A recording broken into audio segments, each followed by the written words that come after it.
D'accord, ok. Bonjour à tous, on va pouvoir en fait démarrer cet atelier sur vendre du BRS, hein, la clé d'une communication efficace et responsable. Donc tout d'abord, on va se présenter. Je suis Ophélie Léraud, directrice au sein d'une coopérative HLM et administratrice d'un OFS qui s'appelle Terra Noé. Et donc là, je vais animer cette table ronde et chaque participant va pouvoir se présenter. Déjà, est-ce que vous pouvez nous présenter votre OFS et votre rôle au sein de l'OFS? Vas-y, Sidonie, honneur aux femmes. Bonjour. Donc, je suis Sidonie Coppel, je suis la directrice adjointe de la foncière de la ville de Paris, qui est l'OFS créé à l'initiative de la ville de Paris. Donc, c'est un groupement d'intérêt public qui réunit la ville de Paris et ses 3 bailleurs sociaux principaux, Paris Habitat, la RIVP et Logician, qui assurent globalement la maîtrise d'ouvrage de nos projets. On a été créé fin 2019, dès que ça a été possible de rentrer dans le concret. On est donc un OFS proche d'une collectivité qui œuvront à la stratégie plus globale de logement abordable, qui a des objectifs ambitieux. Et on commercialise nous-mêmes les BRS, c'est ce qui est vraiment de nos spécificités que j'ai la chance de vous montrer aujourd'hui. Et depuis 2021, on a commercialisé, on va dire, 6 opérations pour un volume d'environ 180 logements au jour d'aujourd'hui. Mais la première pierre vont être posées là à partir du mois de septembre. Super, et pour vous, Simon ? Donc, bonjour à tous, Simon Goudiard, moi je suis le directeur de l'OFS des Yvelines. Donc, on a été créé en 2021 sous la forme d'un groupement d'intérêt public également, donc OFS de collectivité. Aux côtés du département, on retrouve un office départemental, donc les résidences Yvelines Essonnes, un bailleur social, et puis une SEM d'aménagement qui s'appelle Citalios. Nous, on a la particularité de faire du BRS opérateur et d'externaliser intégralement la commercialisation, ce qui ne veut pas dire ne pas regarder, ne pas surveiller, ne pas suivre, ne pas encadrer, mais en tout état de cause, ce n'est pas nos équipes qui la prenons en charge. Voilà. Et on a, depuis 4 ans, engagé 600 logements. On a livré nos 3 premières opérations en fin d'année dernière. On continue à en livrer encore cette année. Et à ce jour, je pense, je regarde mes équipes pour être certain que je ne dis pas de d'ânerie, mais je pense qu'on a signé pas loin de 300 logements. Et pour vous, Arnaud ? Donc, bonjour à tous, Arnaud Ballier, donc je suis directeur du service accession auprès de la coopérative d'Habitat de Lille située à Ilkirch, juste à côté de Strasbourg. Donc la coopérative avait la particularité de vouloir créer un OFS en 2019. Elle a fait le choix de le créer, donc la COP foncière, OFS qui est externalisé, avec plusieurs partenaires aujourd'hui bancaires, collectivités autour de la table. Et aujourd'hui, le principal opérateur qui œuvre pour la COP foncière, c'est donc la coopérative Habitat de Lille. Aujourd'hui, on a réalisé un peu comme mes collègues, pas loin de 6 opérations sont en cours, 4 ont été déjà livrées pour un volume d'une centaine de logements jusqu'à présent. Pour entamer en fait le débat, on voulait démarrer par une question et en fait je vais vous demander à chacun en une phrase comment décririez-vous le BRS à quelqu'un qui n'en a jamais entendu parler? Qui se lance. Allez, vas-y Simon. Moi j'aime bien l'idée quand on me pose cette question de ne pas parler ni du produit ni du montage, mais plutôt d'une étape dans un parcours ou d'un choix qu'on peut offrir dans un parcours résidentiel. Et j'ai ma petite anti-sèche sous les yeux parce que je me suis écrit cette phrase évidemment. À mon sens, le BRS, c'est une voie alternative qui évite d'avoir à choisir seulement entre louer à fond perdu ou acheter trop cher ou trop loin. Une fois qu'on a dit ça, on commence à comprendre qu'on est dans un truc sans doute un peu hybride, mais très clairement, c'est une alternative à la location à fond, à la location notamment privée, mais pas que à fond perdu. Et c'est clairement une alternative à l'acquisition trop chère quand on veut rester sur son territoire d'appartenance, où on a construit sa vie familiale, on a l'école des gamins, le boulot pas très loin, et sans générer d'externalités négatives qui sont évidemment importantes, notamment en matière de mobilité. Et donc, à mon sens, alors j'ai fait beaucoup plus qu'une phrase, je suis navré, mais voilà, c'est une voie alternative entre la location et l'accession trop chère quand on n'en a pas les moyens. Oui, alors une alternative à Paris, c'est juste, ça redevient juste une possibilité. Ça, c'est très important. Voilà, les parcours résidentiels à Paris sont extrêmement contraints et bloqués, hein, même on peut le dire. Lorsqu'on est locataire du parc social, c'est quand même difficile de se projeter autrement et devenir acquéreur. Les locataires du parc privé sont aussi extrêmement contraints, hein, vivent de façon vraiment, souvent en situation de suroccupation, à des niveaux de loyer qui sont extrêmement importants. Donc le BRS, c'est recréer du parcours résidentiel. C'est à nouveau possible de devenir propriétaire à moitié prix. C'est aussi comme ça qu'on peut le dire tout simplement, puisque nous, en fait, on pratique des prix qui permettent une décote d'environ 50% par rapport au prix de l'ancien par ailleurs. Donc voilà, du parcours résidentiel, de la moitié prix, et puis se projeter à long terme dans une vie dans laquelle, et dans un logement adapté à sa composition familiale, dans une ville dans laquelle on travaille. C'est vraiment rendre à nouveau le réel accessible. Pour toi, Arnaud ? Ouais, ça se rejoint un petit peu, sans faire trop technique non plus par rapport à la dissociation du foncier ou du bâti. Je l'expliquerai comme effectivement un nouveau dispositif d'accession qui permet d'acheter un logement à un prix très réduit et surtout sans faire de concessions sur la qualité du produit et surtout sa localisation. On l'a vu au travers du témoignage tout à l'heure. Voilà, on a des gens qui souhaitaient s'installer sur un territoire qui leur était devenu inaccessible. Et le BRS est cette fameuse réponse. Oui, ça fait toujours plaisir quand on voit des retours d'habitants. Voilà, ça prouve un peu notre ADN. Maintenant, en fait, on va faire un tour d'opérations, hein, de différentes opérations qu'on a évoquées ensemble avec vos différentes expériences. Toujours sur notre sujet, en fait, hein, la clé d'une communication efficace. Donc, on va parler plutôt, dans un premier temps, d'une communication pour vendre et une communication aussi pour accompagner l'acquéreur. On l'a vu sur les questions auprès des habitants, les deux sujets sont vraiment réellement importants pour créer de la pédagogie et accompagner ce dispositif. Simon, on va démarrer par vous. Vous allez nous présenter 2 opérations sur des secteurs différents. Quelles sont les clés de la réussite pour un programme en bail réel solidaire ? Vaste question. Vaste question. Non, mais pour aller un peu plus loin par rapport à ce qu'on disait, ça, et je pense que les exemples éclaireront cela, mais c'est important, je pense, de rappeler qu'on a d'un côté des avantages très importants, un investissement qui est partagé, je deviens propriétaire d'une forme de droit de jouissance, l'OFS s'occupe du reste. Cet investissement, il me coûte moins cher parce que j'ai accès à une TVA réduite et des aides publiques, hein, du PTZ, des frais de notaire réduits. Et en face de ça, j'ai évidemment, donc ça permet les 30 à 50% à Paris de décote. Et en face de ça, j'ai nécessairement un certain nombre de contreparties. Et il faut que ces contreparties, elles soient acceptables, parce que sinon le BRS en fait ne rencontre pas son public et n'a pas d'intérêt sur le marché. Et je pense que les 2 opérations qu'on a ici sont assez intéressantes de ce point de vue-là. Donc j'ai mes lunettes, mais je ne vois pas pour autant. Une première opération que je peux présenter, qu'on a développée à Viroflay, donc on est dans une commune Cossu des Yvelines, juste à côté de Versailles, 100% BRS, 30 logements, avec un prix de vente qui a été positionné à 4 900 € du mètre carré. Donc vous voyez, on est déjà dans des référentiels franciliens, mais à comparer aux 7 800 et plus qu'on peut retrouver sur le marché privé sur cette même commune. Quand on lance cette opération, alors on est accompagné d'un très bon commercialisateur, je ne sais pas s'il est là, parce qu'il me paiera peut-être un coup ce soir, non, je ne le vois pas, c'est dommage.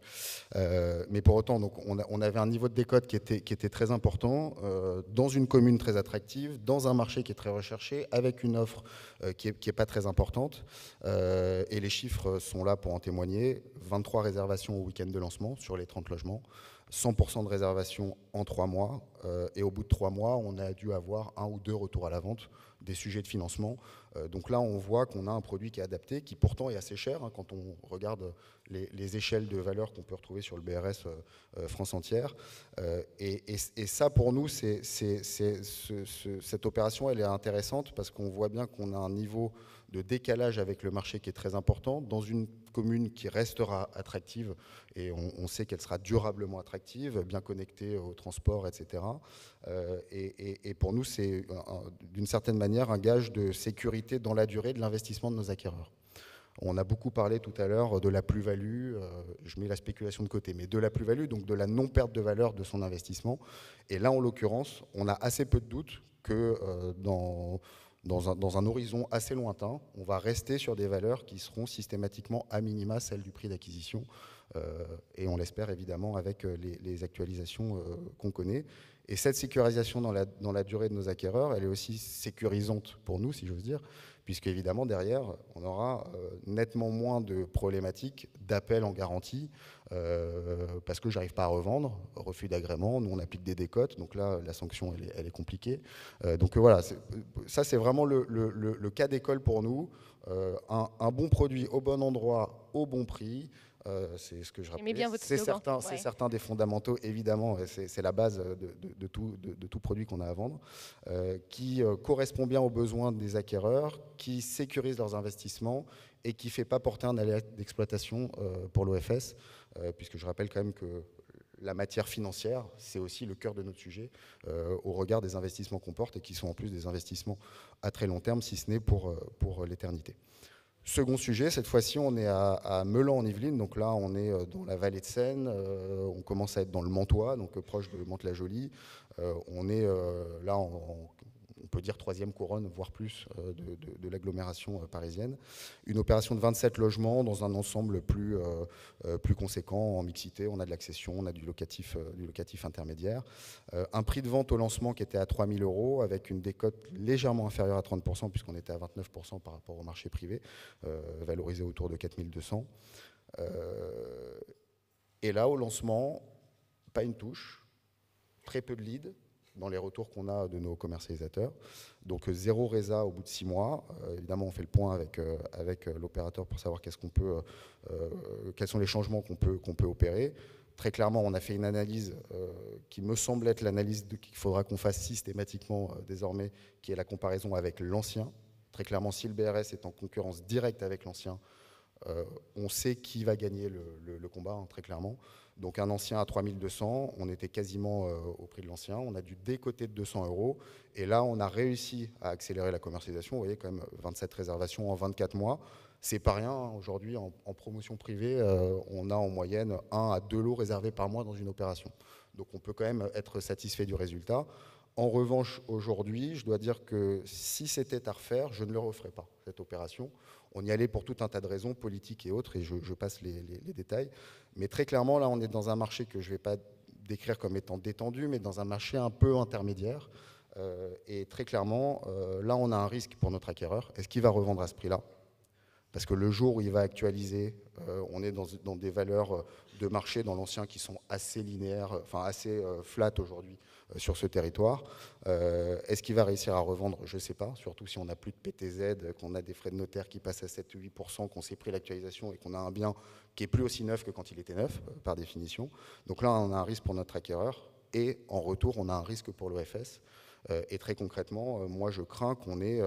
ne serait-ce que dans 5 ans ou dans 10 ans, parce qu'on sait bien que les durées d'occupation moyenne en France, c'est 7 à 8 ans, y compris, je le pense, dans des logements en accession sociale. On est susceptible, d'ici 5 à 10 ans, d'avoir des appels en garantie pour des défauts d'agrément, parce qu'on ne saura pas vendre ces logements. Et donc là, ça veut dire qu'on doit nous sortir des liquidités pour faire quoi ?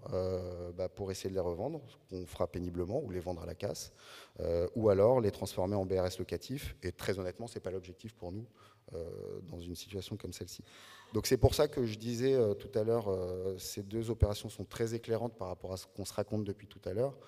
Des avantages certains, des contreparties qu'il faut qu'on soit en capacité d'accepter, mais pour accepter ces contreparties, il faut que le marché soit cohérent avec le produit qu'on est en train de proposer. Vous avez utilisé les mêmes outils de communication sur les deux opérations ? Alors, il y a deux choses dans notre manière de communiquer. Je disais tout à l'heure qu'on externalise la commercialisation. Aujourd'hui, ce qu'on fait, c'est en tout cas, on engage nos opérateurs à ne pas commercialiser eux-mêmes et à aller chercher des commercialisateurs spécialisés qui font partie, on va dire, d'un petit club de privilégiés avec qui on a appris à travailler, avec qui on a aujourd'hui une relation de confiance et puis des habitudes de travail. Et pour moi, ça c'est très important parce qu'ils ont compris et assimilé aussi la manière dont on présente le BRS. on ne perd pas de temps dans toute la préparation avant-vente, lancement commercial, etc. On a toujours les mêmes interlocuteurs et on est certain que d'une opération à l'autre, ce sera pas l'histoire du BRS ne sera pas comptée différemment. Et là, en l'occurrence, effectivement, on a 2 de ces commercialisateurs qui sont intervenus sur les deux opérations. Donc, ce n'est pas les opérateurs en direct. Ensuite, ils ont leur propre mode de commercialisation. Et nous, on est doté d'un ensemble d'outils qu'on met à destination et des vendeurs et de nos acquéreurs. C'est la foire aux questions pour repréciser toutes les clauses du BRS. C'est le petit livret pédagogique. Dans les 2 cas, on invite chaudement les acquéreurs ou les prospects, en tout cas, de se rapprocher de nos partenaires territoriaux, qui est l'ADIL 78, donc l'Agence départementale d'information sur le logement, qui va délivrer une information entièrement neutre, anonyme et gratuite, ce qui est important aussi pour rassurer nos acquéreurs. Et dans les 2 cas, on a procédé à une réunion publique de lancement pour valoriser aussi la marque publique de l'OFS, la marque Yveline même, je dirais. Ça, c'est très rassurant pour nos acquéreurs. Et puis, on a à côté de nous Monsieur le maire. Donc, voilà, ça donne une forme de sécurité et d'engagement dans la durée des acteurs du projet. Donc, elles sont comparables pour les moyens qu'on a mobilisés. Elles ne sont pas comparables pour les contextes dans lesquels elles ont été développées, ces opérations. Votre boîte à outils pour accompagner les accédants, donc on a parlé un peu, vous avez des partenariats privilégiés avec l'ADIL. Comment vous accompagnez l'accédant en fait, à la compréhension du bail réel solidaire et comment vous communiquez à travers ça? Alors, nous, on est assez transparent dans le dispositif au sens où on n'est pas là, c'est ça que je veux dire. C'est-à-dire qu'on intervient en réunion publique. Ensuite, l'opération va vivre sa vie commerciale, mais on va délivrer un certain nombre d'outils. Donc, je le disais, on a un petit livret pédagogique. Ça, c'est vraiment le niveau 0 de la communication pour commencer à faire un premier teasing. Ensuite, on va essayer dans les 2 cas, les 2 opérations dont on parle, d'aller faire une communication en s'appuyant sur les outils de communication de la ville. Ça va être la gazette communale, on va faire un dossier spécial sur le BRS, expliquer de quoi il s'agit, etc. Là, on est en train de mettre à jour notre FAQ, qui est un document, pour le coup, beaucoup plus conséquent, et qui permet d'avoir une lecture simplifiée sans être fausse de ce qui est écrit dans le BRS et des clauses que devront respecter nos accédants. Et il y a un moment très important qui est quand on va s'approcher de la livraison, parce qu'on parle de la communication, de l'accompagnement des acquéreurs, comment est-ce qu'on commence à incarner l'OFS quand on est OFS qui travaille au travers d'un BRS opérateur, qui donc laisse faire un maître d'ouvrage s'occuper du développement de l'opération. Généralement, on va arriver à peu près au moment des visites cloisons. Donc on a Mélanie ici présente qui est dans mon équipe chargée d'exploitation, en réalité chargée de l'animation de la relation client avec nos futurs occupants. Et il faut vraiment incarner cette fonction d'OFS et ensuite être présent pour dire qu'on sera présent aussi tout du long de l'occupation, donc visite cloison, pré-livraison, livraison.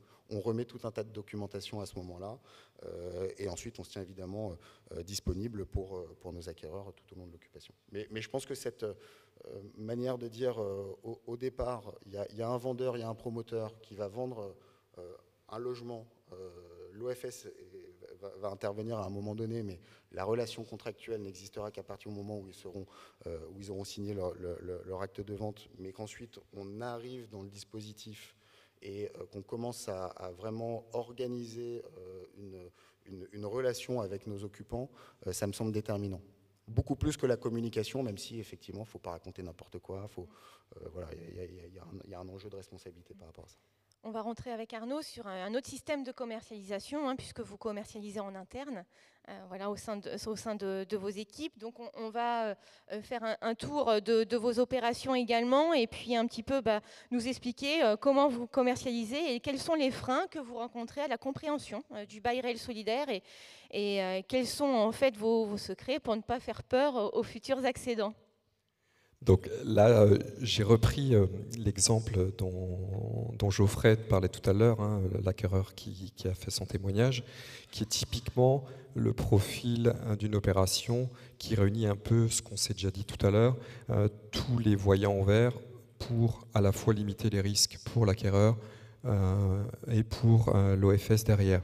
On est sur un territoire très attractif, limitrophe de Strasbourg, très bien desservi, un produit en logement intermédiaire, un prix voilà, de 170 000 €, 135 € de redevance, donc un prix canon par rapport à ce que peut faire aujourd'hui la concurrence sur le territoire. Donc on a bien une décote significative qui fait que le produit devient très attractif. On a un produit de qualité avec voilà, des panneaux solaires, une pompe à chaleur.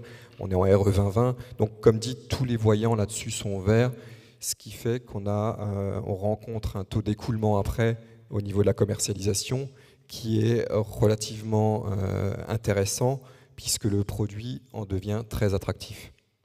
On s'est aussi engagé un petit peu comme mon voisin sur d'autres opérations pour des raisons parfois effectivement un petit peu politiques ou autres, où c'est déjà un peu plus... voilà, les taux d'écoulement sont un peu plus lents, mais là typiquement on est sur une opération qui s'est très bien déroulée et sur lesquelles on a peu d'inquiétude sur son avenir, tant pour nos acquéreurs, parce qu'on les sent se projeter, que pour derrière les opérateurs qui viendraient en garantie. On a évoqué aussi en fait votre communication en fait pour vendre. Vous vous appuyez également, hein, comme a évoqué Simon, auprès des collectivités, hein, Oui. et la mobilisation de différents partenaires. Oui. Pouvez-vous nous expliquer un petit peu ce que vous avez mis en place ? Aujourd'hui, effectivement, on commercialise en interne au niveau de la coopérative. Donc, on a une commerciale qui rencontre le prospect, qui va être son interlocuteur unique du début à la fin. Voilà. L'idée, c'est vraiment de l'accompagner tout du long. Elle va faire les premiers rendez-vous, elle va l'accompagner pour la signature du contrat de résa, les visites sur chantier, elle va assister à certaines visites également, toujours pour venir en réassurance, la remise des clés également.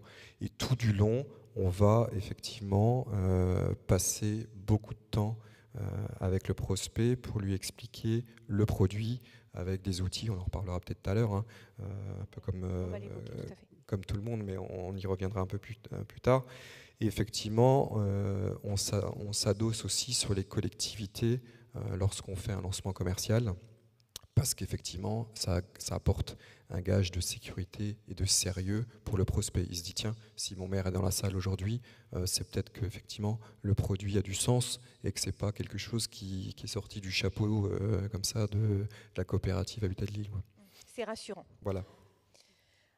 Sidonie, en fait, je vous laisse nous présenter les enjeux en fait, de la commercialisation au sein de votre OFS. Donc, expliquez-nous un petit peu le fonctionnement. Oui, alors du coup, nous, à Paris, en fait, il faut aussi juste recontextualiser un tout petit peu les choses. Il n'y avait plus d'accession sociale à la propriété depuis plus de 25 ans, hein, clairement. Les clauses antispéculatives étaient vraiment pas assez fortes et garantissaient pas la sanctuarisation de l'investissement public. Donc du coup, quand notre OFS a été créé, ça a été à nouveau l'accession sociale à la propriété dans Paris intramuros, et donc il n'y avait pas d'opérateur.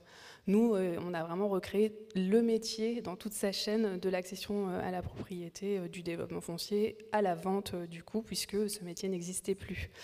Et comme on est aussi un OFS voilà, de collectivité et qui avons, on va dire, cette caution morale qui rassure, qui sécurise les futurs acquéreurs, on se devait aussi d'être très transparent, puisque je vous apprendrai rien en vous disant que le marché est extrêmement tendu. Et que du coup, même si on crée une nouvelle offre, elle serait sans doute bien inférieure à la demande. Et donc, on a tout de suite réfléchi à un mode de commercialisation qui soit clair, public, transparent, avec des critères sur lesquels on puisse communiquer. Donc, c'est quand même voilà, la commercialisation, c'est aussi un axe de communication finalement pour nous, pour voilà, être au clair sur la façon dont on vend et on sélectionne les ménages. En fait, c'est même en ces termes-là qu'on en parle. Donc on a mis en place d'abord un processus dématérialisé, on va dire, de sélection. Les ménages vont sur notre plateforme en ligne qui est adossée à notre site internet pour remplir le formulaire. Dès lors qu'on ouvre des appels à candidature, en fait on fonctionne comme ça, lorsqu'on a une commercialisation, on ouvre un appel à candidature et on communique de façon très large par l'ensemble des relais locaux sur le fait qu'on ouvre une commercialisation. Grosso modo, c'est entre 1 et 3 mois selon la taille de l'opération. Et puis après, on a un processus de cotation qui se met en place sur des critères propres à l'accession sociale à la propriété, mais un peu dans l'esprit aussi du locatif social, dans l'idée qu'on hiérarchise et qu'on priorise les demandes selon des grands critères politiques, on va dire. Et donc on a développé une plateforme de candidature en ligne sur laquelle les ménages ont aussi énormément d'informations. Ils peuvent véritablement consulter les plans des logements, les plans des étages, une synthèse de la notice descriptive, ils ont le prix détaillé, les frais estimatifs de notaire, enfin l'ensemble des éléments pour pouvoir se positionner véritablement dans l'acte d'achat. Donc vraiment on est sur une approche dématérialisée mais la plus pédagogique possible. On commercialise, n'empêche qu'on reste une toute petite équipe et donc on s'est beaucoup appuyé sur des outils dématérialisés mais qui fonctionnent bien aujourd'hui. Donc voilà pourquoi on commercialise. Sur la partie où on va dire outils de communication, vous avez émis des exemples en fait de communication grand public. Est-ce que vous pouvez nous en dire un petit peu plus ? Oui, bien sûr. Alors on a la chance aussi, on a recruté une responsable de la communication, qui est un poste stratégique aussi au sein de notre structure. Du coup, on produit énormément d'éléments en interne avec notre marque, nos marqueurs et nos éléments de langage, vraiment.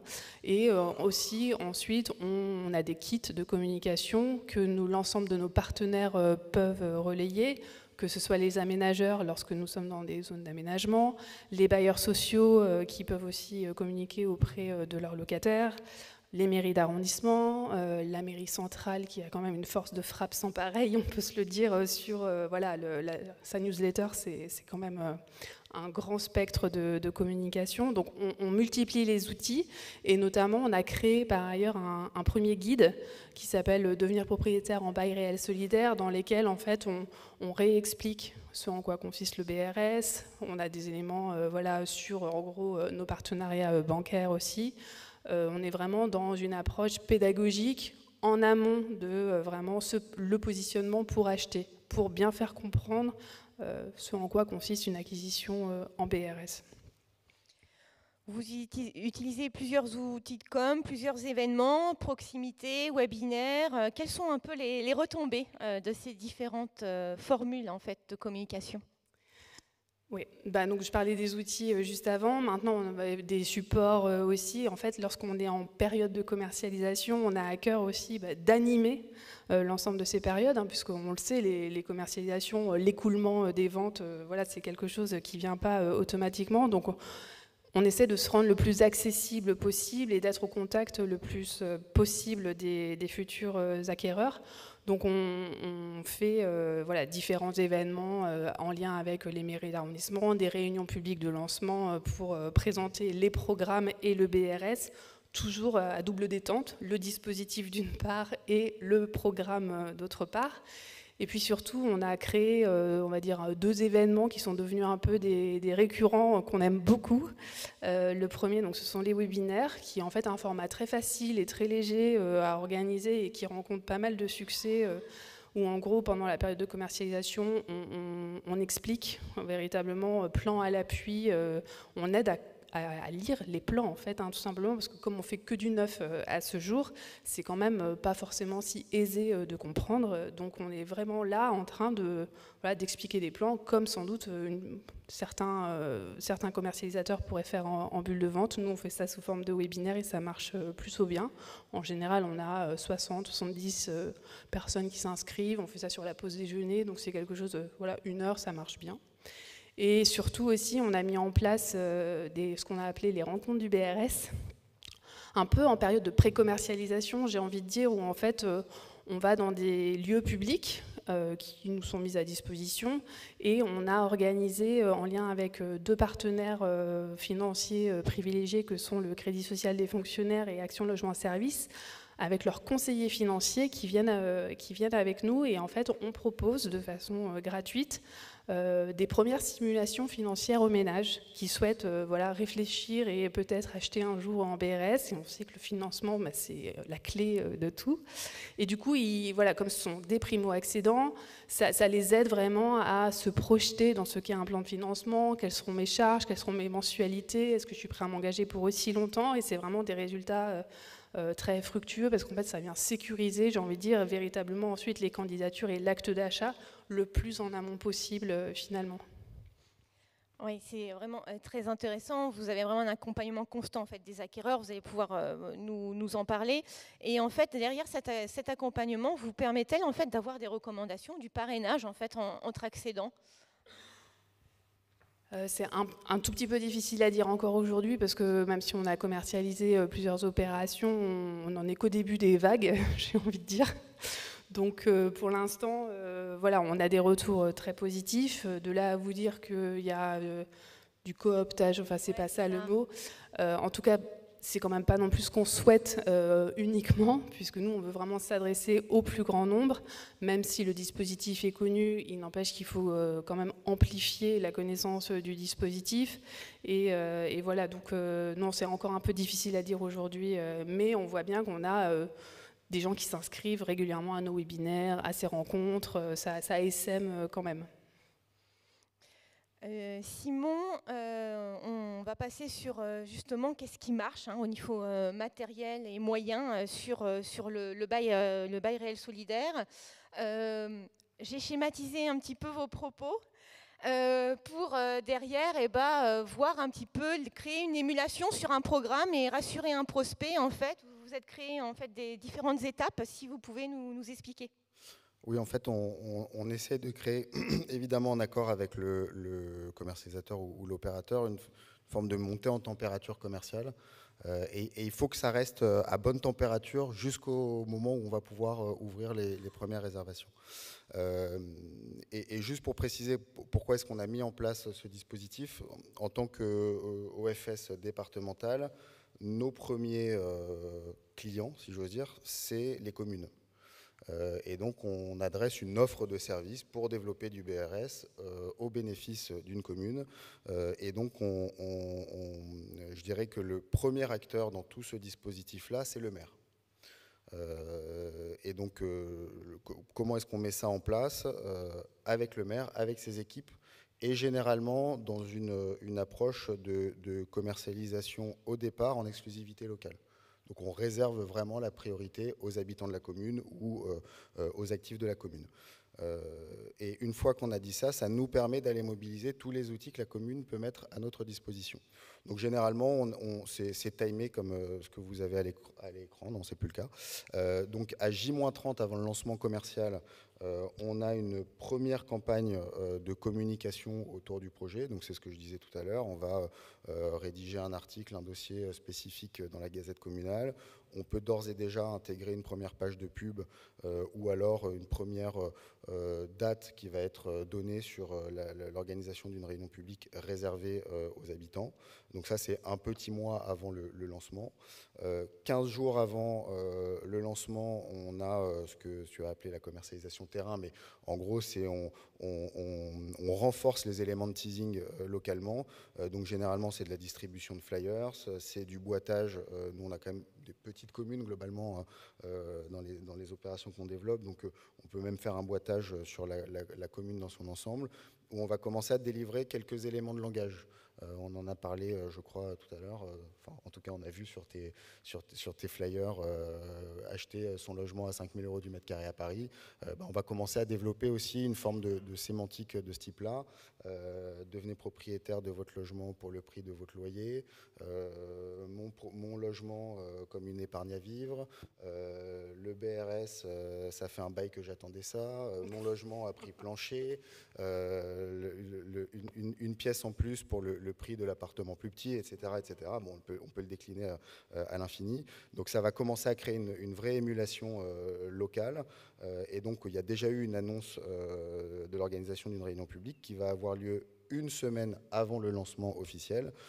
Généralement, on a entre 30 et 40 participants à peu près dans ces réunions publiques pour des opérations d'une vingtaine de lots en moyenne pour l'OFS des Yvelines.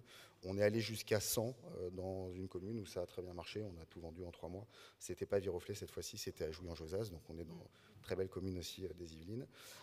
Et l'intérêt de cette réunion publique une semaine avant l'ouverture officielle des ventes, c'est que ça va permettre de délivrer des informations sur la préparation de son dossier. Pour éviter qu'en fait les ménages qui vont prendre rendez-vous avec le commercialisateur arrivent, pardonnez-moi l'expression, à poil. ouais, ce truc, ça me plaît bien, mais vous avez votre fiche d'imposition N-2, est-ce que vous avez votre dernier bulletin de salaire, etc. etc.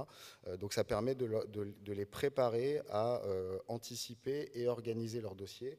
Ce qui fait qu'en fait, ils ne vont pas ressortir au moment du lancement avec simplement une option posée, mais avec éventuellement la signature d'un contrat préalable. Et donc au lancement, ce qu'on fait, toujours dans cette logique de réassurance publique, c'est qu'on aime bien, alors on n'est pas trop bulle de vente, nous, et d'ailleurs les opérateurs de moins en moins, ils pourront d'ailleurs témoigner. Souvent, on demande à la ville de nous mettre à disposition un de ces locales. Ça peut être une salle des fêtes, ça peut être une école. On a déjà fait dans les écoles, ça marchait plutôt bien. On va afficher tout un tas de plans de vente sur les murs. Ça fait un truc un peu artisanal, mais qui est en fait vachement plus rassurant que la commercialisation entièrement digitalisée, où ensuite je me retrouve dans un salon avec des fauteuils en velours rouge dans le 16e arrondissement de Paris, totalement aseptisé, qui n'a rien à voir avec le projet dans lequel je suis en train de me projeter, et avec un vendeur qui va commencer à me faire flipper parce que je me demande si je vais réussir à dire non. Enfin bon, bref, je caricature les choses, mais quand on est dans je dirais, l'espace mental municipal, c'est quand même beaucoup plus simple de discuter avec les prospects et de les embarquer jusqu'à l'acte de réservation. Voilà globalement comment ça se passe sur le mois. Et juste pour terminer par rapport à cette question, et notamment de l'exclusivité locale, pour être tout à fait clair, on a des résultats assez mitigés. C'est-à-dire que sur l'ensemble de nos opérations, on a 15% de réservataires de la commune, et plutôt 40% de réservataires de l'agglo. Donc on voit que c'est vraiment le bassin de vie qui va marcher.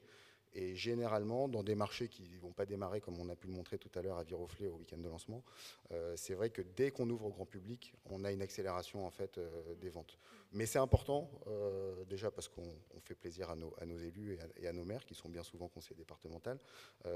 Et puis, c'est une manière aussi de dire aux habitants qu'on a une approche qui est vraiment contextualisée, territorialisée, et que derrière tout ça se cache une politique publique. Et qui dit politique publique dit un accompagnement dans la durée avec un organisme qui est parfaitement identifié. Et comme en plus on a accolé à OFS Yvelines, et ben ça marche très bien. Voilà. Oui, donc c'est vrai que les outils de com, on suscite une envie, hein, donc ce que vous avez expliqué, hein, et après on garde une proximité, hein, que ce soit avec nos partenaires ou nos futurs clients, qui créent vraiment une émulation derrière. Et je rejoins juste ce que disait Sidonie sur le lancement. Avoir un courtier, ou en tout cas réussir à faire une première étude de faisabilité le plus rapidement possible, y compris au moment des premiers rendez-vous, c'est déterminant. C'est rassurant, et derrière nous, ça permet de voir aussi si derrière on peut aller plus loin, hein, avec l'accédant ou pas. Pour vous, Arnaud, donc vous avez créé différents outils de communication selon différents budgets. Hein, on va en parler ensemble. Donc je vous laisse présenter en fait un petit peu vos différents outils, et puis qu'on puisse échanger ensemble. Oui, alors effectivement, aujourd'hui, voilà, nos marges sont ce qu'elles sont, donc on essaye aussi de comprimer nos budgets un peu comme tout le monde. Donc on rêverait tous d'avoir des spots publicitaires, des culs de bus, et j'en passe. Voilà. Aujourd'hui, nous, on a pris le parti de réduire un peu la voilure par rapport à ça, mais l'idée, c'est voilà, de rester sur des standards qui fonctionnent. Voilà, on est bien évidemment sur les sites marchands, on est actif sur notre site internet, sur nos réseaux sociaux, on s'efforce de faire 2 publications par semaine, voilà, pour relayer surtout en période de lancement commercial. On va également utiliser effectivement des événements de lancement commerciaux en mairie, pour les mêmes raisons que tu as évoquées.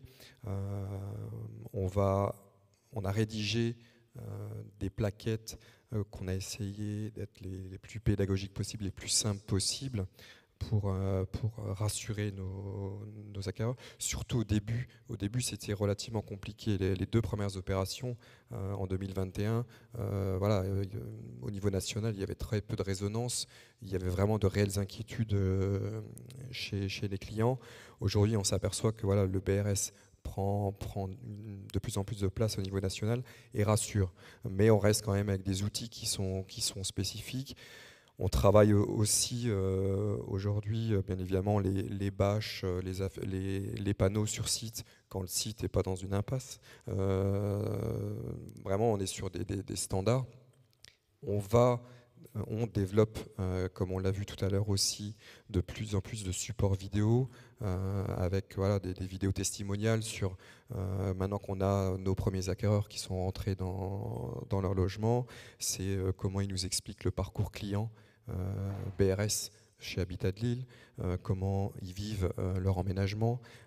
Voilà, on pense, et on l'a vu tout à l'heure, hein, on est de nombreux collègues à faire ça, on pense que ça vaut bien mieux que de longs discours d'un commercial. C'est rassurant d'entendre dire par un tiers qui a acheté chez vous que finalement le PRS c'est chouette. Et voilà, là on a une livraison donc la semaine prochaine. Clairement notre chargé de com est déjà mobilisé la demi-journée pour essayer d'aller glaner quelques témoignages.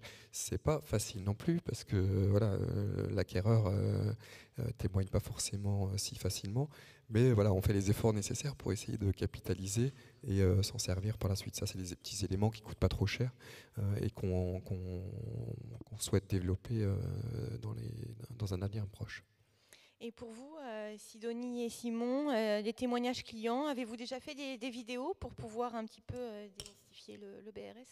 Oui, je pense qu'on a tous eu ce réflexe quand on a été confronté à nos premières livraisons et qu'on a pu rencontrer nos premiers acquéreurs. On a instantanément réalisé des supports vidéo faisant témoigner nos acquéreurs, en essayant de les faire témoigner de manière sincère, évidemment. Hein, bon, voilà. Mais ça me paraît essentiel. Et même nous, en tant que professionnels, je dois dire que la table ronde à laquelle on a assisté juste avant, elle est hyper rassurante et c'est très rafraîchissant, ça fait du bien de plus tourner entre nous là, à se raconter toujours la même chose. Là on a des vrais témoignages et honnêtement on comprend pourquoi on fait ce boulot.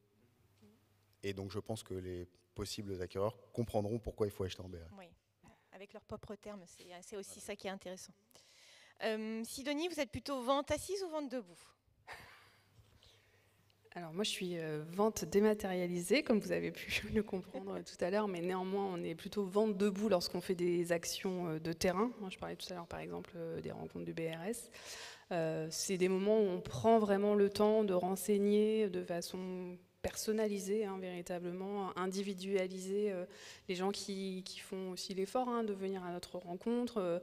On prend le temps d'expliquer ce qu'est le BRS, la succession, enfin voilà, la copropriété aussi, ce qui est un sujet supplémentaire par ailleurs lorsqu'on est primo-accédant en copropriété en ville. Donc il y a quand même le sujet à double détente là encore.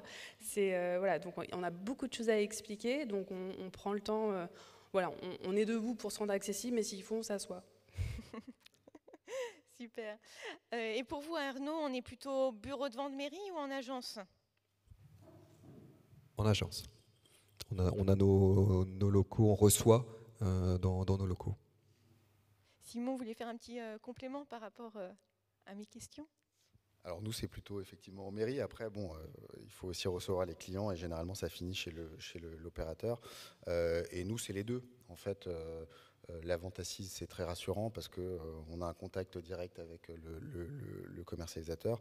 Et la vente debout, c'est généralement ce qui va permettre de créer, justement, dans tout le dispositif qu'on a évoqué tout à l'heure, qui va permettre de commencer à repérer des prospects potentiels et à leur faire connaître le produit ou le projet et qu'ils arrivent possiblement dans le processus de commercialisation. Dernière question à tous pour cette partie-là. Quel budget communication pour une opération ? Allez, d'une vingtaine de logements. Quel est votre budget de communication ? Je vois un de mes commercialisateurs, il voudra peut-être répondre à ma place. Henri ? Budget communication pour une opération d'une vingtaine de logements ? Tout dépend de... C'est un forfait ou c'est un pourcentage dans le bilan du promoteur ?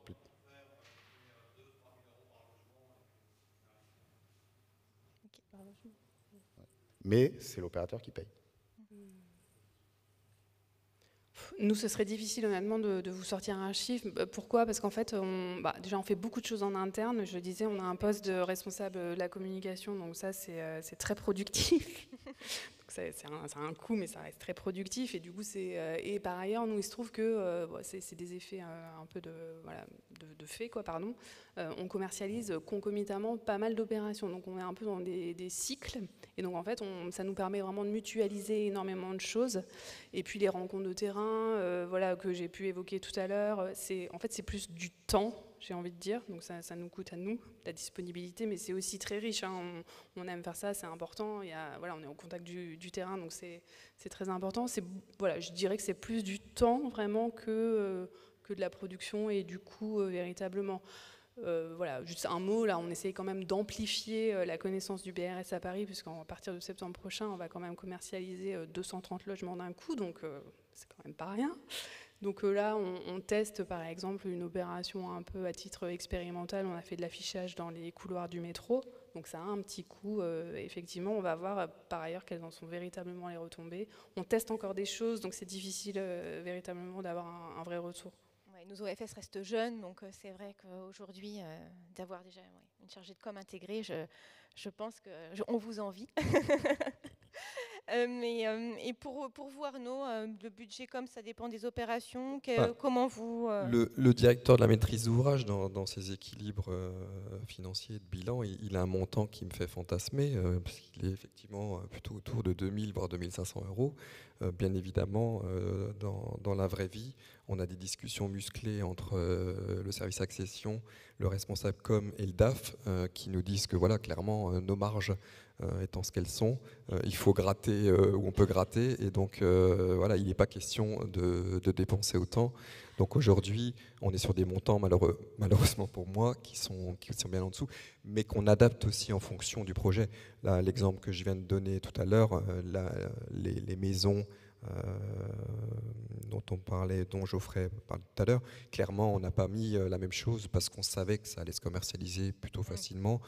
On mettra plus sur une opération où là on sait qu'on est plutôt en risque, entre guillemets, où là on va mettre un peu plus, mais c'est des discussions musclées en interne sur le budget com, effectivement. C'est comme disait Simon, quand on est au bon endroit, au bon prix, au bon moment, il y a moins besoin de communication. Et puis c'est à regarder aussi au travers de la nature de l'opération. Nous on a beaucoup d'opérations mixtes et c'est vrai que généralement en fait dans le bilan du promoteur, le budget communication du BRS il est absorbé par le reste. Il va en fait bénéficier de l'effet de communication qui va être alloué plutôt à la partie accession. Et c'est là où généralement c'est plutôt nous qui allons apporter des dispositifs de communication mais qui sont plus génériques. Donc c'est vrai que j'ai essayé quand même de réfléchir côté OFS ce que ça nous coûte. Je ne peux pas le rapporter à une opération, mais sur une année, notre budget de communication envers le grand public, entre la fabrication de supports, leurs impressions, ce qu'on va aller, le temps de mobilisation de nos équipes sur place, etc., ça doit être un truc autour de 30 ou 40 000 euros, sachant qu'on parle de 10 à 15 opérations commercialisées sur une année depuis 2 ans. Donc c'est quand même pas très coûteux pour nous. Voilà. Et ça se réutilise assez bien. C'est vrai que je pense, comme évoqué Sidonie, après, c'est qu'on ne compte pas notre temps. On a beaucoup de pédagogie en fait, à apporter, que ce soit au niveau de nos acquéreurs, au niveau de nos élus, à créer des événements, à créer des livrets pédagogiques. Donc, on est au début des OFS et il y a encore besoin de beaucoup d'accompagnement et de communication pour faire connaître ce dispositif. Et on se rend compte que nous, chaque OFS met sa petite touche pour pouvoir, à l'édifice, pour pouvoir communiquer. Et on va en reparler derrière sur différentes slides après. Et c'est aussi comment on communiquera au niveau national. Mais on devait également évoquer en fait une communication éthique et responsable. Et c'est surtout, il y a eu des articles de presse dans différentes régions qui évoquaient que le BRS avait été mal expliqué au niveau de la taxe foncière, des charges de copro. Ça a créé une déception, un malentendu auprès de différents acquéreurs. Comment vous, en tant qu'OFS, vous anticipez en fait ces futurs, la déception de ces accédants? Alors, on fait tout pour ne pas en arriver là.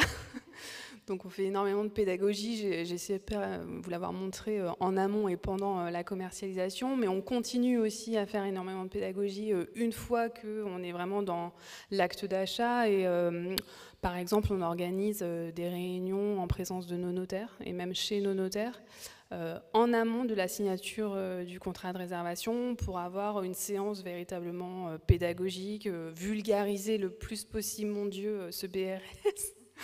Voilà, rassurer énormément, expliquer aussi voilà, que c'est un dispositif encadré, aidé, et donc il y a des contreparties, que c'est classique et normal. Hein, donc voilà, on s'appuie beaucoup sur nos notaires aussi voilà, pour véritablement avoir une prise de conscience juridique, véritablement de ce dans quoi ils s'embarquent.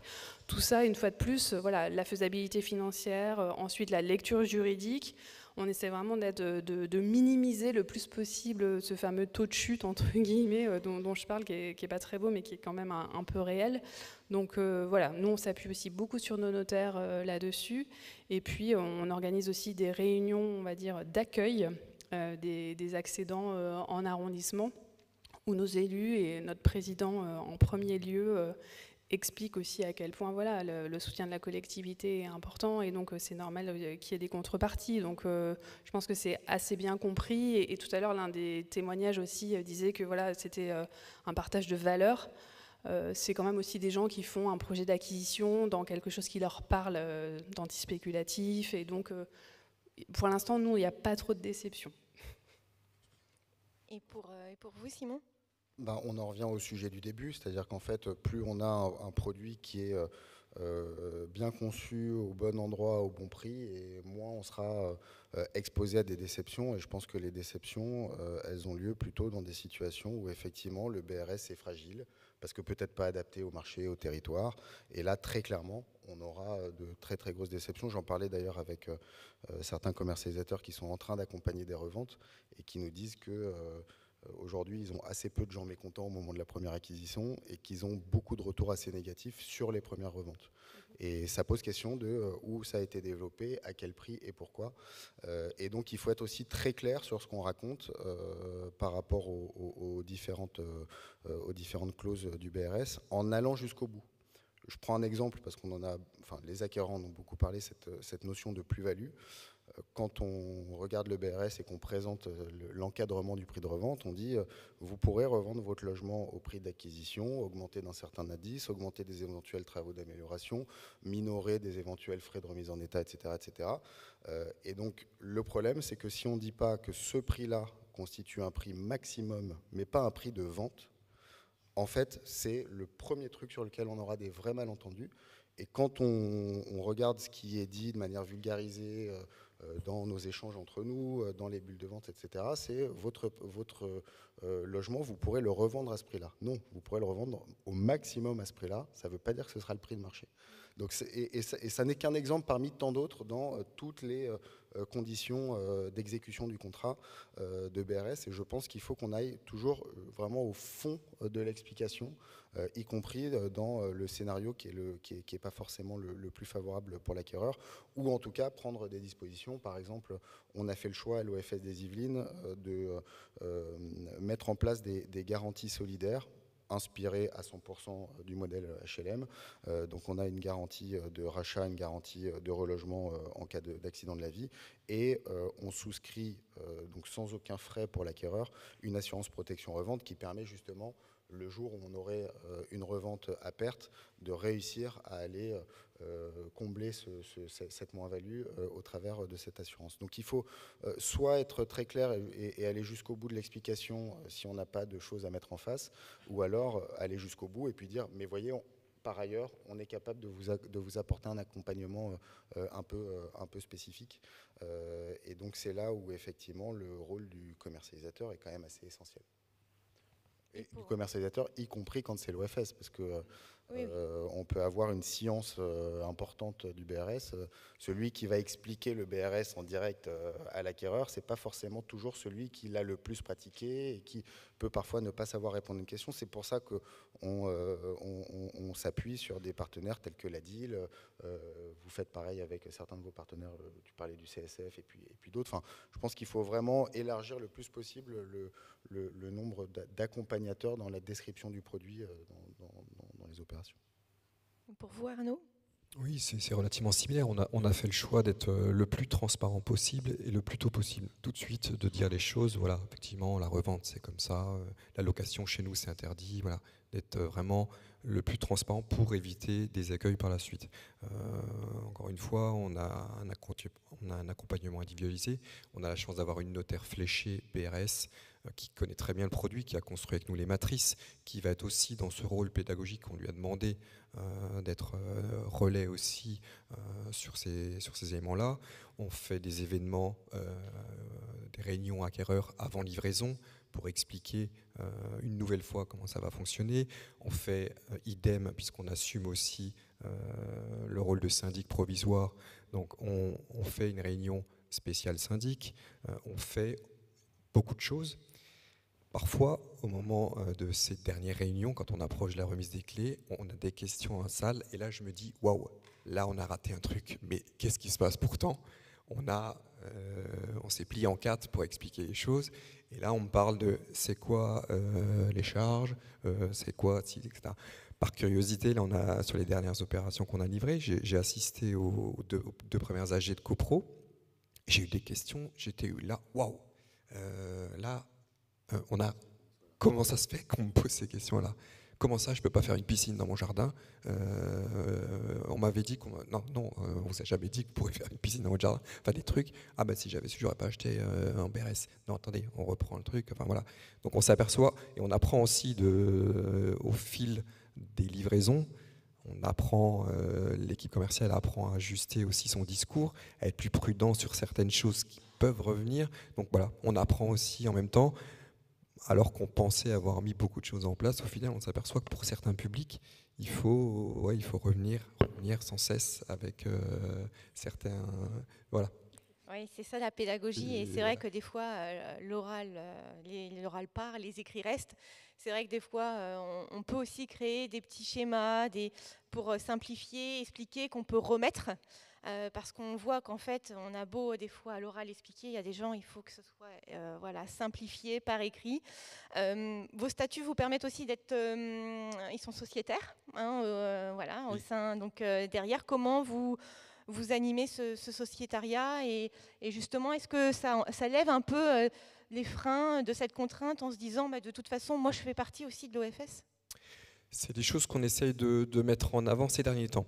À un moment donné, c'est vrai qu'on a eu tendance un petit peu à le laisser de côté, en toute transparence. Quand on commercialisait d'autres produits type PSLA, VFA, on avait pris l'habitude de...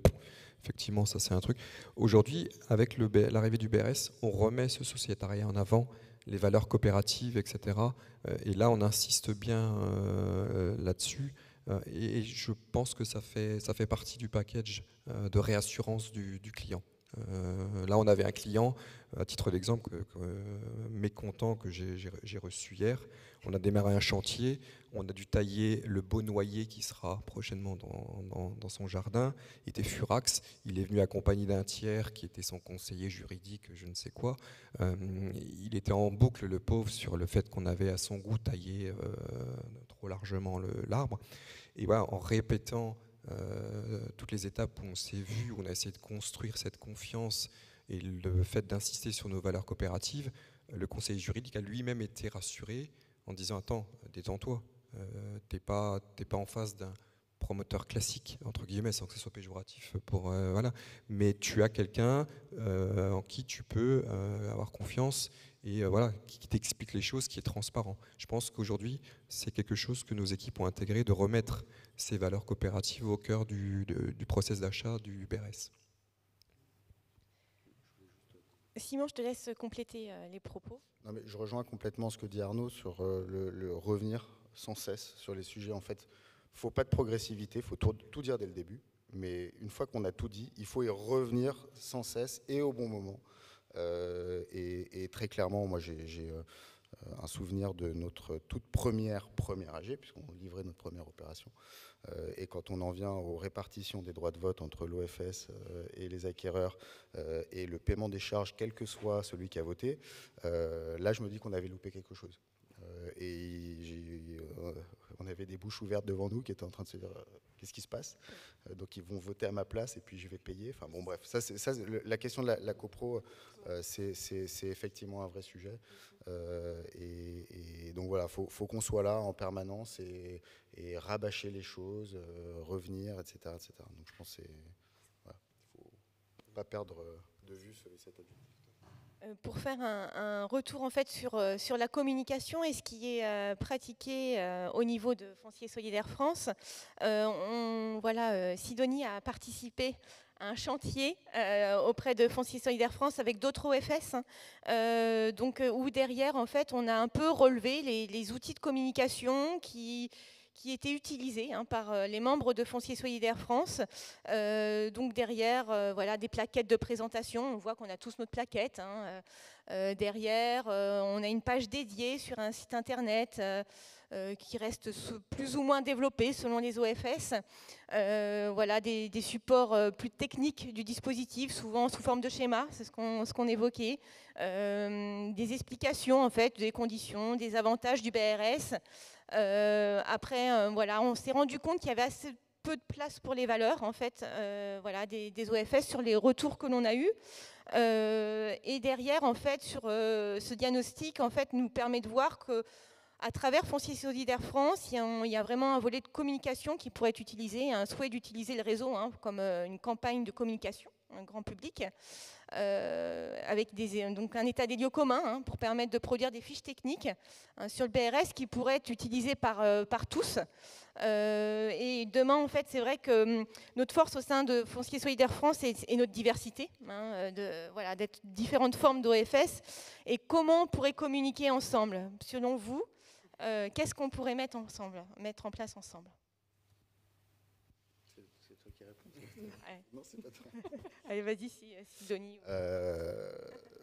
C'est très compliqué parce qu'en plus, on a tous des modèles différents, des conditions d'application du BRS qui ne sont pas forcément les mêmes, en tout cas sur les éléments du closier, si j'ose dire, sur lequel on a de la latitude.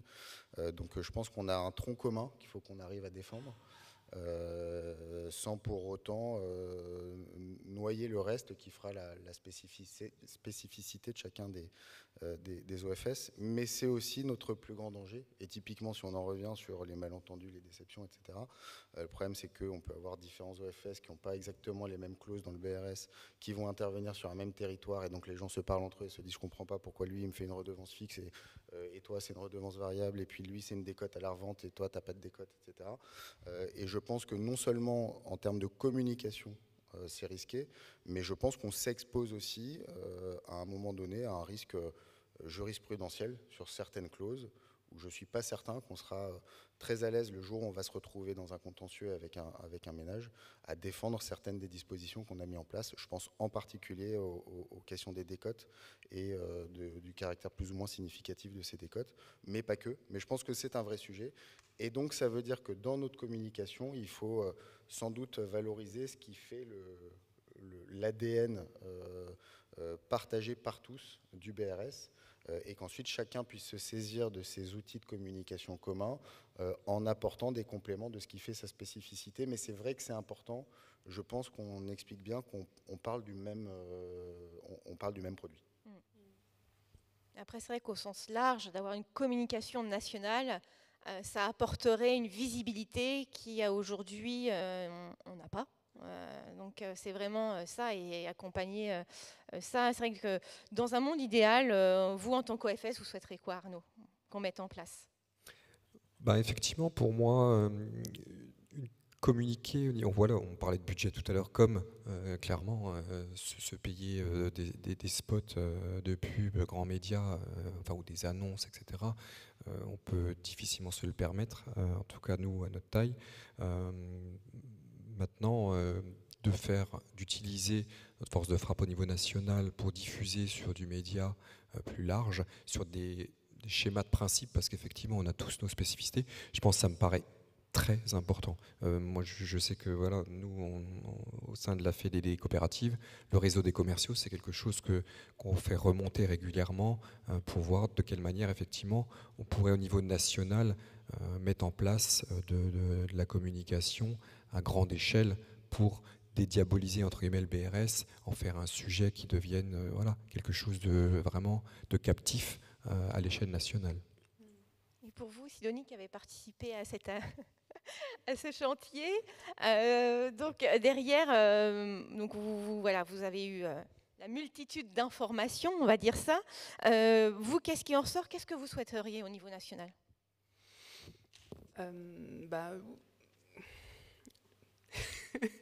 Non, je pense que c'est important que voilà, la marque, si je puis dire, Foncier Solidaire France, soit peut-être mieux mise en visibilité, effectivement, pour montrer que, quelles que soient nos formes d'OFS, qui est une richesse, mais voilà, on a un point en commun qui est bien le BRS, et ça pourrait être vraiment un label, une caution, quelque chose qui au national apporte. On a beaucoup parlé de réassurance publique, et je pense que FSF peut tout à fait incarner ça. En fait, on parle souvent du binôme OFS-BRS, mais en fait, on pourrait parler du trinôme OFS-BRS-FSF. Je pense que vraiment, ce serait très marquant, très rassurant. Nous, en tout cas, à chaque fois qu'on présente le BRS, on commence toujours par dire que c'est un dispositif national, légal, et qu'on n'est pas en train de faire un truc exotique en local, quoi, en gros. Et en fait, voilà, je pense que FSF a cette légitimité, cette visibilité qu'il faut vraiment renforcer. Et en tout cas, voilà, avoir... On a commencé l'atelier en disant en une phrase comment est-ce que vous décririez le BRS, mais peut-être que si on avait à minima cette définition commune, ce serait déjà super.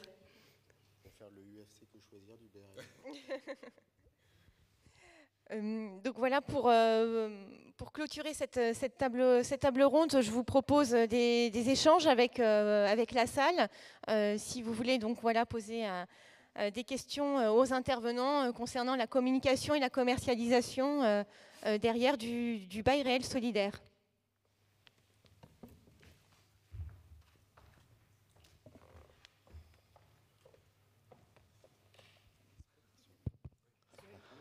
Oui, bonjour, Stanislas Dandievel, donc de l'OFS de Lille et vice-président de Foncier Solidaire France. Alors, moi, ce qui est intéressant dans vos stratégies, c'est qu'en fait, on a deux techniques. Il y a une technique, c'est de la mise en compétition, si je puis dire, des ménages. C'est à Paris. On ouvre un programme, on remplit un dossier, et puis on va, selon une grille de critères, voilà, faire ressortir le ménage qui a le meilleur dossier, avec une gestion dans le temps qui, si j'ai bien compris, n'est pas si évidente, puisque c'est une présélection et que l'entrée dans le logement est 1, 2 ou 3 ans après. Et après, on a d'autres cas de figure, ceux qui ont été présentés, où on est dans une commercialisation un peu plus classique, avec ce que j'ai trouvé fort intéressant, c'est cette idée de présenter l'opération et de s'appuyer sur la collectivité pour présenter l'opération. Alors, ce que je voulais savoir, c'est dans les exemples, dans les Yvelines ou à Ilkirch, est-ce que vous avez eu des ménages en compétition, entre guillemets, sur le même logement? Comment vous régulez cela? Donc ça, c'est ma question. Et après, une dernière remarque, je pense aussi, qui est plus générale sur la question de la communication. Je pense qu'autour de l'idée de faire savoir au plan national, Foncier Solidaire France, et aussi faire savoir mieux faire savoir l'existence du BRS. Voilà, Foncier Solidaire France, effectivement, c'est quelque chose qu'on peut approprier, que les OFS disent je suis membre du réseau Foncier Solidaire France. Ça veut dire comme quelque chose sur un partage de valeurs, d'une façon de faire, etc., qui est la charte que tous les adhérents de Foncier Solidaire France partagent. Et donc, c'est aussi une garantie. Je pense que moi, j'invite vraiment tous les organismes de Foncier Solidaire à dire je suis membre de Foncier Solidaire France, et peut-être nous, à l'échelle de Foncier Solidaire France, à réfléchir à une façon de l'exprimer. Mais je pense que ça peut être une idée qui pourrait être ressortie de cet atelier. Voilà. Sur la question de la labellisation avant la question de la mise en concurrence, je pense qu'il faudrait avant cela que FSF soit suffisamment connu pour que ça devienne une marque crédible qui permet de renforcer la légitimité d'une opération. Et ça plaide peut-être pour des opérations de communication nationale, y compris dans des grands médias, où FSF porterait la fameuse phrase d'accroche « c'est quoi le BRS ?» Et peut-être que ça s'appellerait plus le BRS, je dis une bêtise, mais voilà, pourquoi pas. Mais je pense que si on arrivait à créer cette dimension nationale de la marque FSF, effectivement, ce serait un vrai plus pour les OFS de pouvoir s'en prévaloir, parce que ça devient un gage de sérieux, quoi. Sur la question de la mise en concurrence, alors on est dans les Yvelines, dans des marchés très tendus, mais on n'est pas le marché parisien, donc on n'a pas 1000 dossiers pour un logement.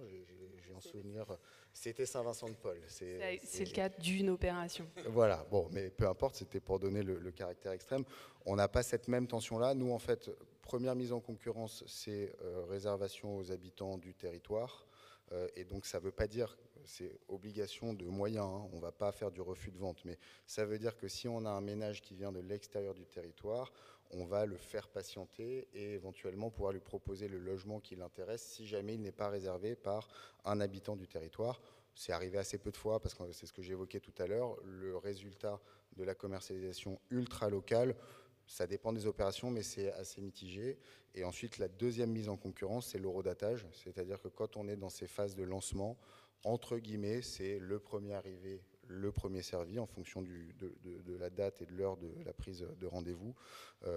Et ensuite, dernier point de mise en concurrence, entre guillemets, c'est qu'on fait en sorte, notamment dans la délivrance de nos agréments, d'orienter le bon ménage vers le bon produit, pour éviter de vendre des 4 pièces à des personnes seules.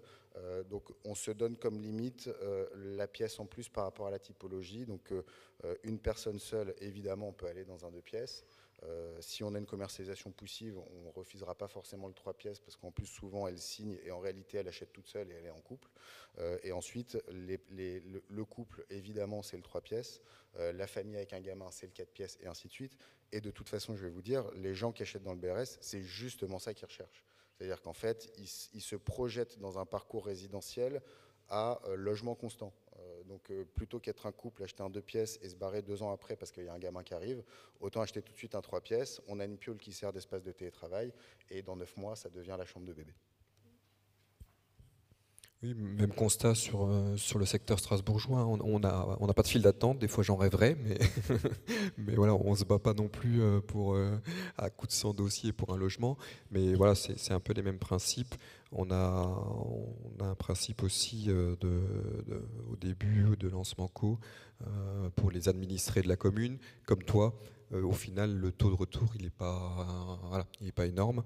Mais après, c'est premier arrivé, premier servi également. C'est sûr que parfois, ça se bouscule pour des attiques ou des choses comme ça, mais c'est pas non plus, notre quotidien, c'est pas non plus des files d'attente. On a une autre question, donc allez-y, on vous écoute. Oui, merci. Christophe Gruot, Fondation d'entreprise ICAT Pierre pour tous. C'est une question qui s'adresse à l'OFS 78. Est-ce que j'ai bien compris quand vous avez dit que vous avez donné une garantie de compensation du prix entre le prix de vente et le prix maximum? Et si c'est le cas, comment ça fonctionne? Est-ce que c'est vous qui l'apportez, cette garantie? C'est ce que le milieu des COP HLM appelle l'assurance protection revente. En tout cas, c'est le nom commercial de l'assureur. C'est une assurance qui est développée par un groupe qui s'appelle Schub et qui est distribuée par un autre groupe qui s'appelle Filet Allard, qui est un courtier. Et c'est une garantie qui coûte 240 € TTC, si je ne dis pas de bêtises, par logement, qui est valable 10 ans et qui couvre 20% de moins-value ou 15%, 20% de moins-value dans la limite de 35 000 €. Voilà. Et ça ne se paye qu'une fois et c'est valable pendant 10 ans. Et ça couvre tous les cas de revente à perte. La particularité chez nous, puisque dans le monde HLM, la COP HLM apporte cette garantie pendant 10 ans et après c'est terminé, c'est qu'on a fait le choix, nous, de renouveler l'adhésion à cette assurance à chaque mutation du bail. Donc ça permet en fait à chacun de nos occupants, pendant 10 ans au minimum, de bénéficier de cette assurance-là. Voilà. Merci. Et merci pour vos témoignages. Merci. Est-ce qu'il y a d'autres questions ?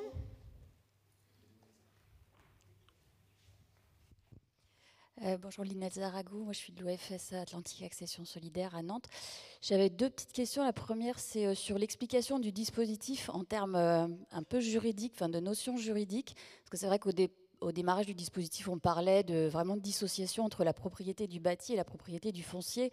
Aujourd'hui, voilà, on sait qu'on n'est pas là-dessus.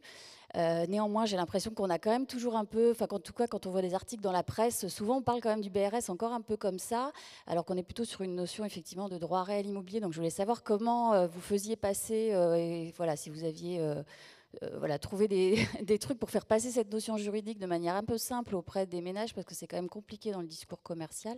Ça, c'était ma première question. Et ma deuxième question, c'est, Simon, t'esquissais tout à l'heure un peu les sujets de revente. Et du coup, voilà, c'est quoi vos réflexions sur l'accompagnement sur les reventes et le rôle de vos OFS en la matière ? Alors, la notion de droit réel, je crois que ça commence à être assez clair dans l'esprit de nos acquéreurs, y compris ceux qui en sont encore au stade de la prospection. Et moi, je parle de dissociation économique ou d'investissement partagé, c'est ce que j'évoquais tout à l'heure. J'ai une propriété d'usage et le reste, entre guillemets. Donc, qu'est-ce qu'on met derrière le reste ? En fait, c'est pas que du foncier. Déjà, ça peut être des tantièmes dans une copro mixte. Et puis, ça peut être des frais d'aménagement de ce foncier, ce qui n'est pas si clair que ça pour un acquéreur. Et puis, on peut y avoir une part d'arbitrage foncier qui rentre dans le bilan de l'opérateur. Enfin, c'est pour ça qu'il faut, certes, vulgariser le truc, mais pas dire quelque chose qui est faux. C'est pas simplement une dissociation foncier-bâti. À mon sens, c'est un partage d'investissement. Et ce partage d'investissement, il se fait grâce à une dissociation économique sur une valeur à laquelle on a pu rattacher une réalité juridique. Et c'est pour ça qu'on parle du foncier, à mon sens.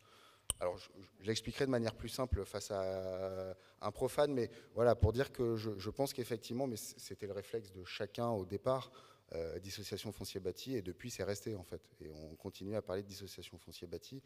Bon, je pense qu'il faut sans doute, effectivement, ça fait partie, je pense, du chantier de communication nationale pour FSF, au-delà de en une phrase, qu'est-ce que vous pouvez dire, c'est qui prend quoi en charge et donc pourquoi ça me coûte moins cher.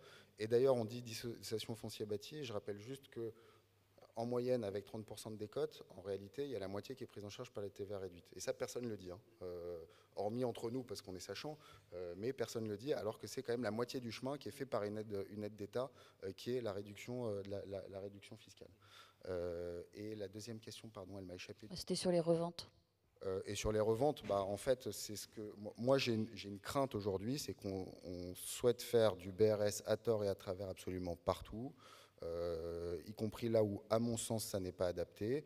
Et je pense que la crise qui nous guette, qui pourrait être même une bulle, et je pense que ça pourrait être très violent, c'est quand on va se retrouver dans 10 ou 15 ans à devoir mettre sur à se trouver en difficulté à remettre sur le marché secondaire des logements qui en fait sont devenus hors marché parce que le BRS a des contreparties qui ne seront plus acceptables parce que derrière c'est le même prix par exemple que la baraque ou l'appart dans l'ancien sur ce marché-là ou qu'on est sur un marché en déprise.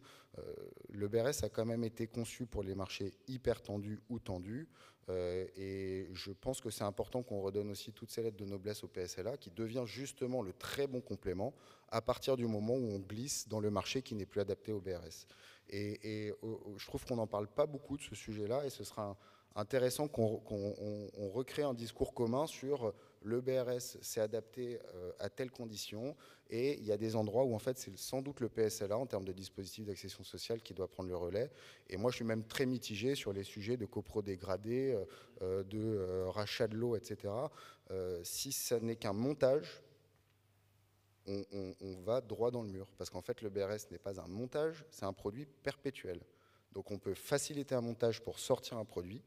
Très bien, c'est ce qu'on fait dans plein d'opérations. En revanche, si à perpétuité, ce montage-là ne crée pas la sécurité et pour l'OFS et pour nos acquéreurs, dans ce cas-là, en fait, il faut aller chercher de la sub publique et pas faire du BRS. Ouais, non, mais juste pour compléter l'INELSA, effectivement, nous aussi, on parle beaucoup des droits réels, hein, qui est quand même quelque chose de tout à fait compréhensible une fois qu'il est expliqué, et de dissociation économique, ce qui permet aussi de revenir sur la notion de redevance, qui est quand même un point très important, d'explication aussi de bonne compréhension du dispositif. Et quand on explique un tout petit peu, mais de façon très simple, hein, voilà, la dissociation économique, ça permet aussi de bien légitimer la notion de redevance, qui est quand même une question aussi qui revient de façon, elle aussi, perpétuelle. Donc ça a aussi cette vertu-là, entre guillemets, mais droit réel, dissociation économique et donc achat plus redevance, ça marche bien. Concernant les éléments de langage, effectivement, je rejoins complètement mes collègues. Par rapport à la revente, je rajouterais, comme Simon, moi, des inquiétudes un petit peu sur, effectivement, je vois notre programmation dans les 3 années à venir, elle est fléchée en grande majorité BRS sur des territoires, sur des projets sur lesquels on s'est prononcé il y a 2 ans, où on s'est dit, allez, faut y aller. Aujourd'hui, point de vigilance à mon niveau, je dis souvent, n'oublions pas le PSLA, je te rejoins complètement. C'est une alternative sur des territoires qui sont, à mon sens, pas forcément adaptés. Et donc, pareil, n'oublions pas ces 2 produits qui sont complémentaires pour nos clients et pour nos structures.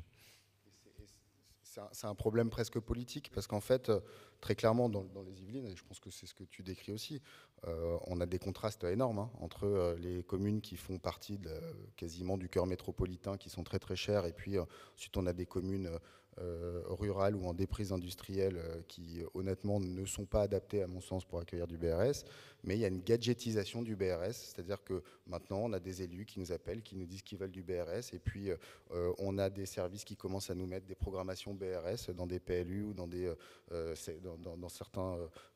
certaines programmations à terme de PLH, et en fait le problème c'est qu'il va falloir aussi qu'on prenne nos responsabilités économique, c'est-à-dire que l'OFS c'est un objet politique, c'est aussi un objet économique, et il faut qu'on rappelle les risques qu'on met en face de ça, et ça il faut être vraiment prudent avec les élus qui veulent leur petit BRS. Voilà, enfin, moi j'ai plein de rendez-vous avec des élus où je suis obligé de dire non, et je n'appelle même pas, parce qu'avec Cécile de la COP foncière, on travaille en grande complémentarité sur les Yvelines, parce qu'on n'a pas vocation à faire le BRS partout. Là où l'OFS des Yvelines n'intervient pas, ça ne veut pas dire qu'il ne faut pas faire de BRS, mais ça ne veut pas dire qu'il faut faire du BRS partout pour autant. Et donc, quand je sais que le BRS est adapté pour différentes raisons, je vais passer un coup de fil à Cécile. Quand j'estime que le BRS n'est pas adapté, en fait, on a une discussion les yeux dans les yeux avec le maire pour lui expliquer que c'est une mauvaise idée. Après, il fera comme il l'entend, mais en tout cas, l'OFS des Yvelines n'ira pas se mouiller. C'est vrai que pour compléter, on a différents sujets et on l'entend beaucoup en ce moment, en fait. Pourquoi on n'arrêterait pas le PSLA ? Et c'est vrai qu'en fait, nous, en tant qu'opérateurs, et quand on est sur des territoires qui sont plus ou moins tendus, les 2 outils, en fait, sont utiles.